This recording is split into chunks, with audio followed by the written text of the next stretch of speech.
Рахмат, Дастан Арысбекович. Мен Бақыт Ергешевтің сунушун колдойт элем да. Буну биз кече добуш менен бүгүнкү күн тартибине киргизип, кечке уктук да.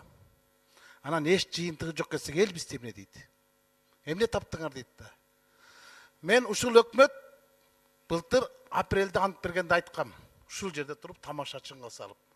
Чапанын сүйрөгөн чалдардын өкмөтү келиптир, булардын чамасы жок. Булар кидайт этет дегем. Кидайт эттү? Мына көзгөнчө кидайт этти. Эл буларга түкүрүп алса, булар бизге түкүрүп салды.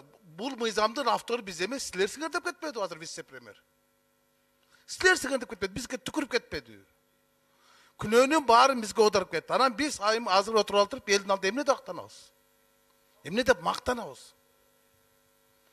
Мыйзамга, ушул мыйзамдарды жаңы кодекстерге 222 миллион сом кеткенин каржы министринин орун басары айтты. Туурабы?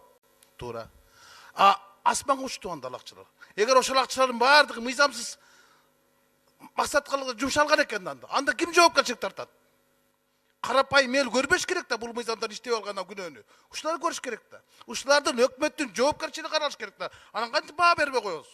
Жок дегенде ушул жаңы кодекстерге болгон өкмөттүн даярдыгы алсыз, жансыз, акылсыз болгон деп баа бериш. Эл айтат ошондо, жогорку кеңеште күнөө жок экен.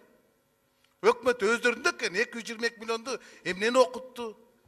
Иштеген жок да, бир дагы кодекстер иштеген жок. Азыр айтып атпайбы? Чыгып атат. Бул болсо 5 уча турган эмени 4 учам деп кетип калды. 5 рейс жок. Коер жибердик.